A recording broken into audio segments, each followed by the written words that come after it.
Now, a quick summary of the whole lesson with regards to the features in terms of structure and language, okay, and what to expect, what I expect to see in your drafts, the prompts that I'm going to give you.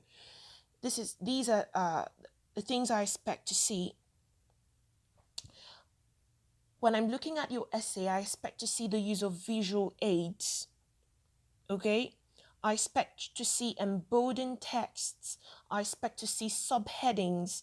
I expect to see titles. I expect to see a list format. You can either number or you use bullet points, as in uh, something like this, dot, dot, dot, okay? So this is a list format. It comes on the layout on the visual aids or presentational devices, okay? So I expect to see that visual aids. I also expect to see you addressing your reader directly using personal pronoun you.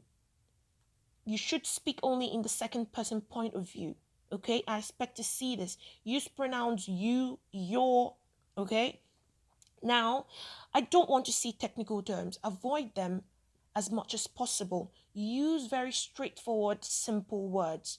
Words that you think anyone can understand. Remember, it's informal, okay?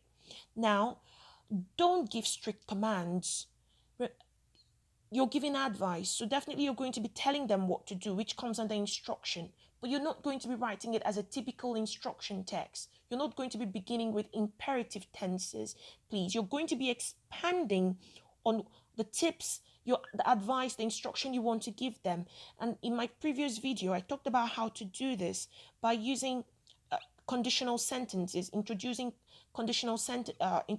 your tips or your advice with conditional sentences beginning with if, the conjunction if, okay?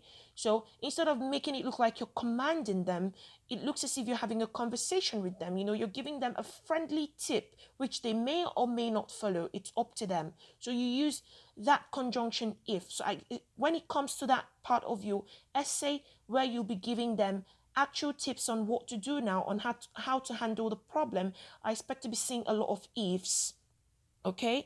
Now, always give reason for your tip. Always give reason for your tip. Now, let me use the example I've been using, the same example I've been using to make it easier for you to understand. The problem about a kid who is being bullied in school and has come to you for advice. Now, you want to give this kid a tip after you've told them that, let's say the first tip you gave them is to go report to the principal. Now, you must back this up with a reason. Why are you telling them to go report to the principal? So, for example, uh, the first sentence introducing that tip is, if you want to get rid of a bully, or if you want to get rid of the bully, comma, see, introducing with a conditional sentence. If you want to get rid of the bully, comma, you should go to the principal, or you could go to the principal. Now, this is my tip. This is where I've given the instruction. The real instruction here is go to the principal. But in order not to make it sound like a command, in order to make it sound more conversational, I started with a conditional sentence. Now, this is my tip. This is my opinion on what you should do. Now, what is my reason for this? After this sentence, I could now introduce my reason this way.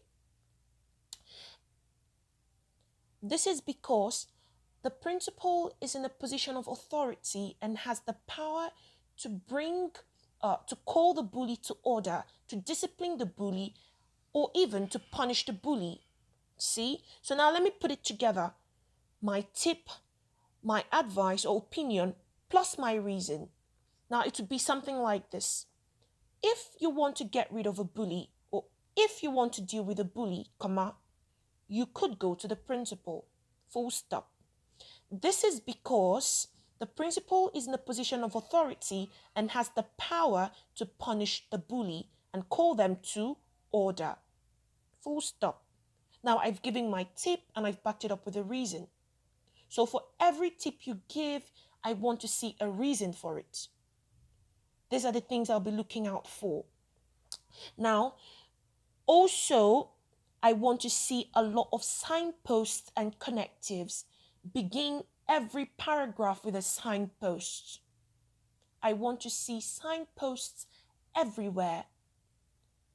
Every paragraph begins with a signpost. Within the paragraphs, I want to see connectives. Connectives like therefore, to explain, to elucidate.